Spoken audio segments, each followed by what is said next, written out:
इस वीडियो में हम बात करेंगे आईपीसी के सेक्शन 66 के बारे में। तो सबसे पहले इसकी डेफिनेशन चेक करते हैं, उसके बाद सिंपल शब्दों में आपको एक एक पॉइंट क्लियर करूंगा मैं। इसकी डेफिनेशन क्या कहती है? The imprisonment which the court imposes in default of payment of fine may be of any description to which the offender might have been sentenced for the offense। तो 66 IPC का section, सबसे पहले तो ये point मैं clear कर दूं कि उन सेक्शंस पे लागू होगा, उन अपराधों पर लागू होगा जिन इंडियन पिनल कोड के जिन सेक्शंस में कोर्ट के पास ये पावर होती है कि उसमें जेल की सज़ा भी दी जा सकती है और साथ में जुर्माना भी किया जा सकता है। कुछ इंडियन पिनल कोड के जो सेक्शन हैं आईपीसी के, उनमें क्या होता है कि सिर्फ़ और सिर्फ फ़ाइन कर सकती है कोर्ट। तो जिनमें सिर्फ फ़ाइन की सज़ा है वहाँ पर ये सेक्शन लागू नहीं होगा। ये सेक्शन सिर्फ उन सेक्शंस में लागू होगा जिनमें फ़ाइन के साथ जेल की सज़ा भी हो सकती है। तो ये आपका पॉइंट क्लियर हो गया है।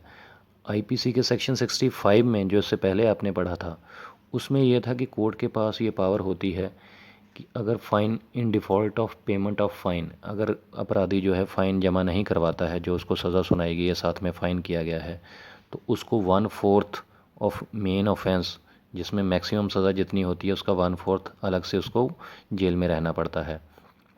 यहाँ पे क्या कहा गया है कि उस इम्प्रिजनमेंट में जिसमें साथ में फ़ाइन भी किया गया है, कि जेल की सज़ा सुनाई गई साथ में जुर्माना भी किया गया, तो in default of payment of fine, अगर वो जमा नहीं करवाता है वो फ़ाइन, जो अपराधी है, तो उसको क्या है कि उसको जो सज़ा अलग से देगी कोर्ट, वो सिंपल होगी या फिर रिग्रेस होगी। इसमें ये बताया गया है कि जो फ़ाइन ना जमा करवाने की स्थिति में कोर्ट उसको सज़ा देगी, वो सिंपल सज़ा होगी या रिग्रेस होगी। सिंपल का मतलब है कि जेल में तो वो रहेगा अपराधी, लेकिन उसको काम नहीं करना पड़ेगा। जो रिग्रेस इम्प्रिजनमेंट होती है उसमें काम करना पड़ता है, कड़ी मेहनत, सश्रम कारावास जिसको बोला जाता है। तो उसको मेहनत वाली सज़ा मिलेगी, मेहनत करने वाली, मतलब रिग्रेस इम्प्रिजनमेंट मिलेगी या फिर सिंपल मिलेगी।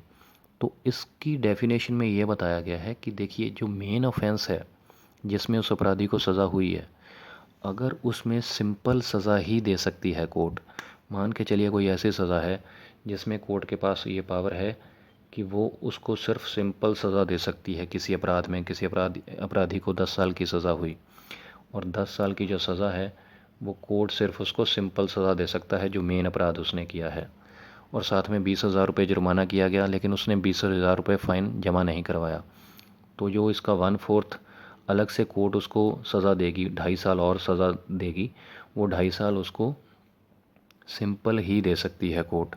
ऐसा नहीं है कि मेन अपराध में उसको जो सज़ा है सिंपल दे सकती है कोर्ट, और जो फ़ाइन ना जमा करवाने की स्थिति में जो अलग से उसको सज़ा भुगतनी पड़ेगी वो रिग्रेस होगी। अगर मेन अपराध की सज़ा सिंपल है, तो फिर जो फ़ाइन ना जमा करवाने की स्थिति में जो सज़ा मिलेगी अलग से, वो भी सिंपल ही देनी पड़ेगी जज साहब को।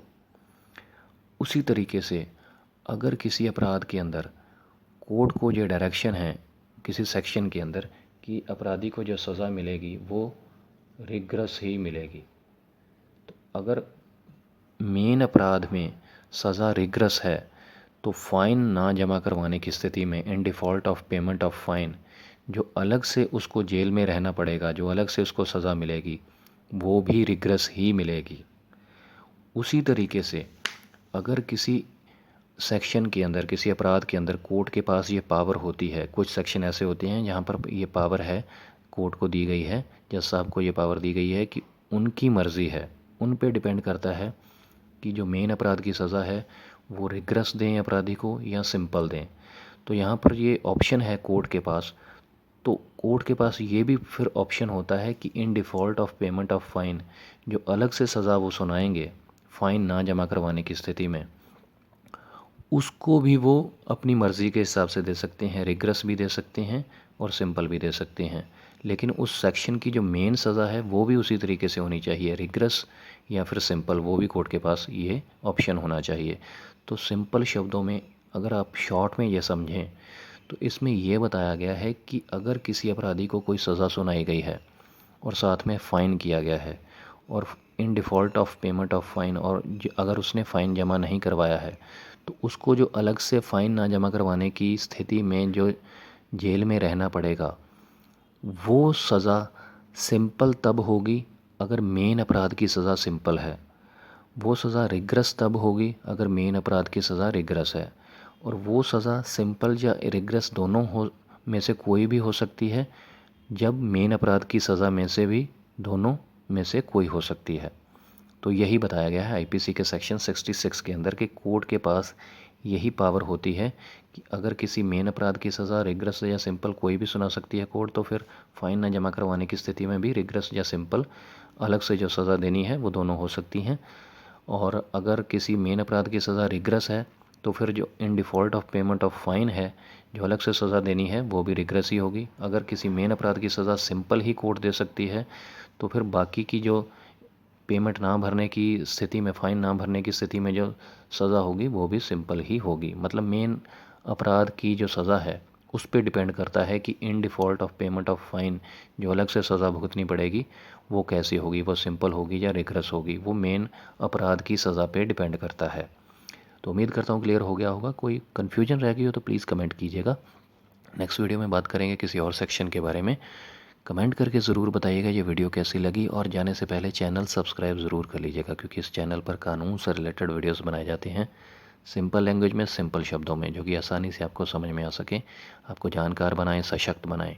तो चैनल ज़रूर सब्सक्राइब कीजिएगा और कमेंट भी कीजिएगा। शुक्रिया, धन्यवाद।